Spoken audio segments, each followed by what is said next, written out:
श्री सद्गुरु महाराज की जय। तरुण संतमत चैनल पर आपका स्वागत है। इस चैनल को सब्सक्राइब करें।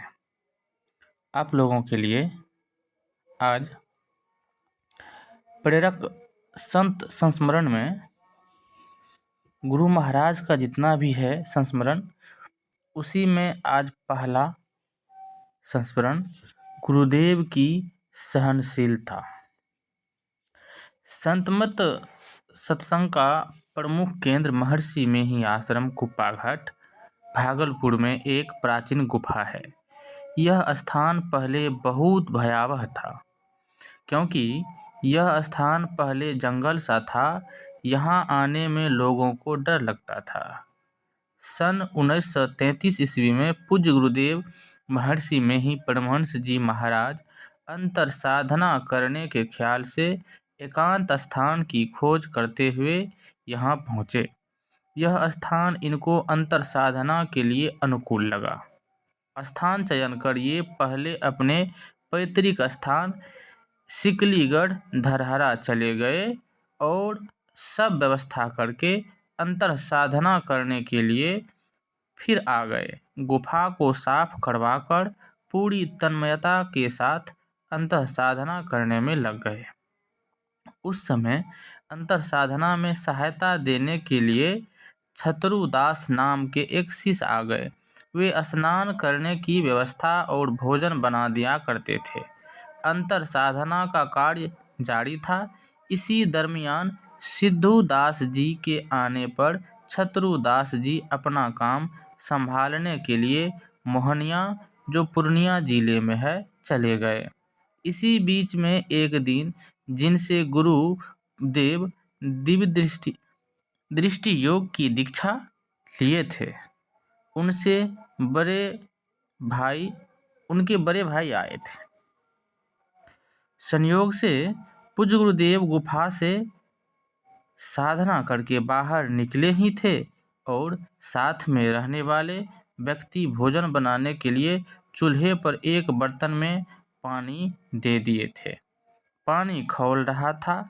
उक्त समय महाशय आते ही कड़क कर बोले, आपको दीक्षा दी गई है सत्संग प्रचार करने के लिए।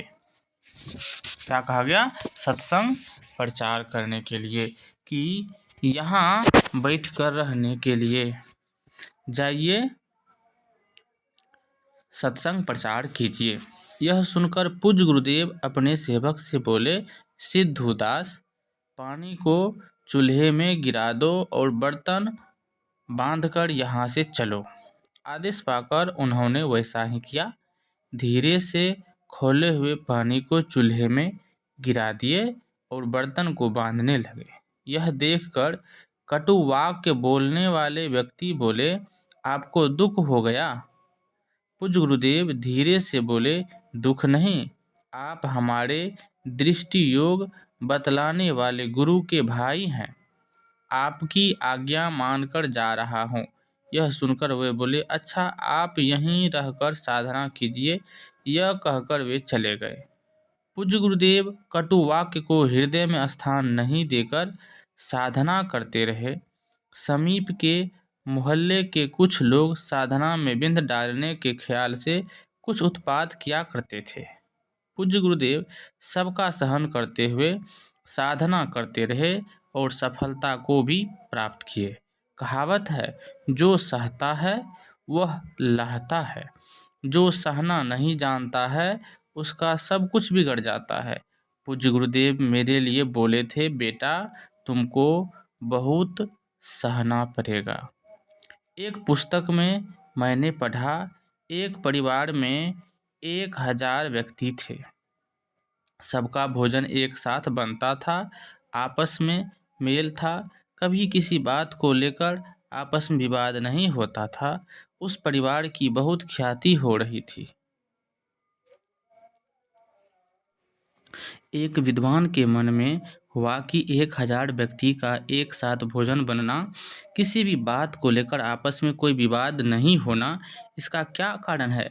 इस कारण को जानने के लिए वे सज्जन उनके घर पर गए उस परिवार के एक वयोवृद्ध व्यक्ति से भेंट किए और उनसे आपस में मेल से रहने के संबंध में जिज्ञासा की।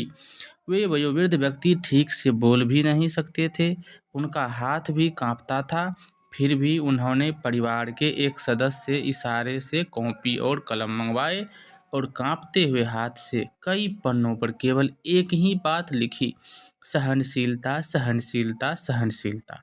यह लिखकर कॉपी उस विद्वान के हाथों में दे दी। विद्वान ने विनम्रतापूर्वक निवेदन किया, बाबा आपने तो केवल एक ही बात लिखी, सहनशीलता।